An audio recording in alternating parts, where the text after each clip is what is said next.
In 2011, Debbie Harry and Chris Stein came to Sounds of the 70s to chat about their music and their memories of the decade.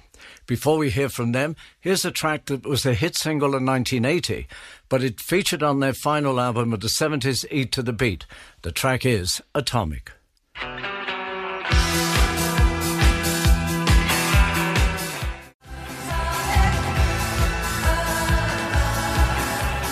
Debbie Harry, lovely to see you.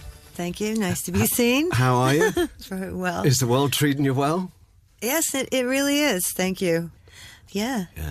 When Blondie reformed in 1997, you were very keen that you wouldn't be a kind of nostalgic band, that you had to make new music. Where does that kind of hunger to make new stuff come from? How come you still have it after all this time? I don't know.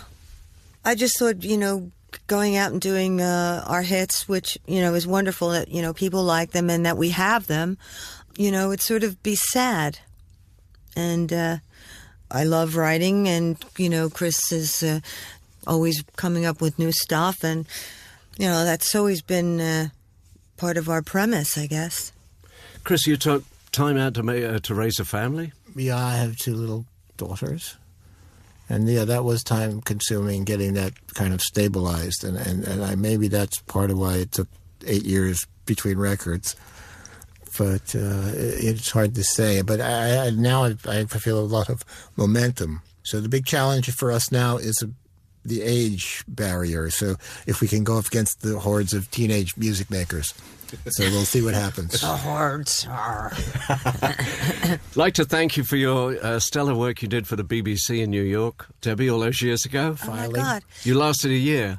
I did last a year. And what's really wonderful is that I don't remember exactly where I was, but I was at some event, and a woman came up to me and said, I still get a Christmas card from Lillian Lang every year. And Lillian Lang was my boss in New York at the BBC. And she must be in her 90s, and she still sends out those Christmas cards. I think that's great. Yeah. So, hello, Lillian. And, you certainly did pay your dues. Some of these young people that we're talking about, were just straight in the music business and never had what, they call a proper job. I never had a job. You've never had a job? I painted a bathroom once. Yeah. And that's about the extent Chris of it. Has never. Yeah. I've never had a job. Never had a job. Went right from the dole into the band. Yeah, he looks very proud of it, too. Yeah. Yes, he is. Yeah. He never wanted to have a job. Yeah, but this is hard work. But the band you talk about, Chris, was that the Stilettos or the other bands before that? Well, when I was 17, I opened up for the Velvet Underground with a blues band, which was a life-changing experience in 1967. So, and it was just ongoing. And I briefly played with a band called the Morticians in New York, who went on to be the Left Bank. Oh, Walk Away Renee, the original. Those guys, Yeah. Also when I was a teenager. And then in the 70s, there was a big change went on, with this whole movement that happened around 76 in London and, of course, New York and other cities. Was it necessary, do you think? A lot of people said the music was getting a bit predictable and a bit boring. Oh, yeah, sure. It was brutal. If I heard Brown Eyed Girl and Hotel California. Well, Hotel California, that followed us around on tour. But that whole genre, those are good songs and all, but it was very staid, what was happening in the rock world. I think it was, the elements of MOR were encroaching onto music from all angles, So I think it was inevitable the rough edges were going to come back. So, Debbie, did you meet Chris when you were singing in the Stilettos and he joined the band? Yes, that's right. Chris was a member of the audience, and I met him after, I think it might have been our first show. Yeah. Were you hanging around up the front, Chris? Was it? Yeah, my friend brought me to see them. My friend was friends with Elda, another girl in the group, and I was really taken with Debbie. I thought she was just fantastic. Yeah. She had great stage presence. Can't imagine Even why. then. Well, she's what she is, Can't imagine. You see, that's the amazing thing. I've heard other people say this to you, Debbie, that you're very confident on stage, and you did a fantastic stage presence. I saw some wonderful gigs. All the boys fancied you like crazy, but the girls loved you as well. And that's pretty good to do that and not be divisive. And yet, you just sound like you're not too sure that you know about it. Well, I don't know. Maybe I overcompensate for the quivering, shaking, insecure person that's on the inside by putting out a real good front,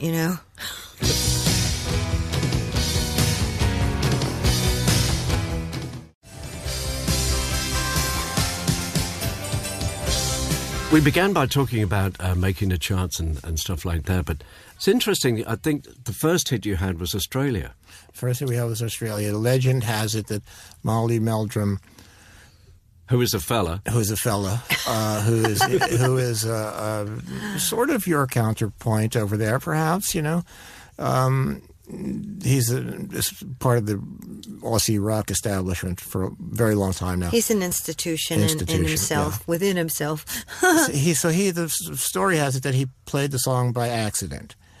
In retrospect, I think he knew that the song would fit into their mindset at the time a lot better than Ex-Offender, which was sort of a raging punk song. That's the story. I think Olivia Newton-John was at the height. When we went over there, the women were wearing floor-length flowered skirts. So what did they think of you when you arrived? They thought that I was, I don't know, some kind of weird, psychotic biker. It was an intense reaction, culture shock. That was a TV show called Countdown, wasn't it? Right. Yeah, and it was in the flesh, I think. Yeah, so he played the video, and everybody was smitten with it. But and it led the way to your first Australian hit. Yeah.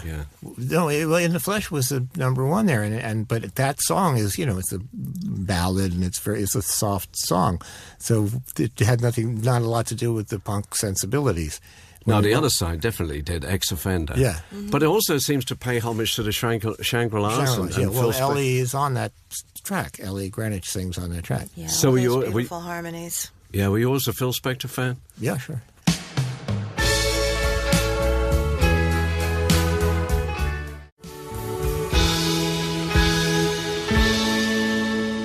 You see, I think the amazing thing about Blondie is that you apart from some critics complaining and stuff, but you managed to keep a foot in both camps, really. You were still, a sort of a cred punk stroke new wave band, whatever the label is, but also you could have huge pop hits. Yeah. I mean, Clem always says we're a pop band more than a punk band.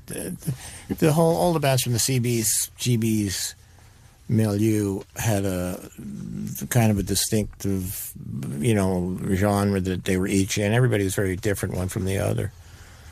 Television and Talking Heads and the Ramones and us, they all were kind of had a different thing going. Who did you really rate back in those days? Oh, well, the Ramones were always great. I mean, from day one, I just thought they were phenomenal. Even when they were really, really rough early on, the first time I saw them, I just thought these guys are fantastic. They were so fun. The greatest underrated band. Now it's a shame they all have to pass on for it to get the notoriety, and they don't seem to get the credit I think they deserve. They're so influential. And when success started to happen, how did you adapt to that? Was it something you always wanted? Oh, sure. And I think anybody who goes into a band, is looking at big stardom, is like, oh, yes. You liked it. You felt good about all that. It's something you sort of have to learn to live with, or understand. If you're going to attempt to be in a rock and roll band or a pop band, or stardom is one of your definite goals. I mean, I think everybody who joins a band or tries to achieve anything in a music world is looking for stardom. And in the late 70s, you did a tour with Iggy Pop and David Bowie. Mm-hmm. Any recollections of that? Well, sure. It was a really great experience for us. When we got up to, was it Toronto or? Yeah, we played at Max's. We played at Max's Kansas City. We got into an RV and drove overnight and staggered out of this. Everybody was very tired out. And there are these guys who are like iconic heroes standing in the hallway of this theater, greeting us. It was just amazing, Yeah. And then, we did our sound check on the stage, and I think it was the first time that we were ever on a big stage. What was the running order of the show? You opened the show, and then it was what, Iggy Pop, and then... No, David played keyboards with Iggy. That was the thing. Okay. David had kind of sublimated himself because he really had wanted. Low. Didn't he have Low out then? Yeah, maybe Low without that, but he really wanted to be part of the. He was such a smart guy. He saw the new wave and he saw all this stuff happening. I know he really wanted to be part of it. It was a terrific thing. It was really great, and yet everybody, of course, knew he was there.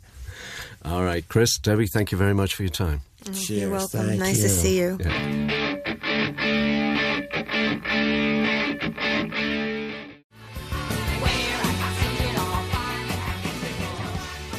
From their hit album, Parallel Lines, Blondie and One Way or Another. And before that, my interview with Debbie Harry and Chris Stein, first heard on Sounds of the 70s back in 2011.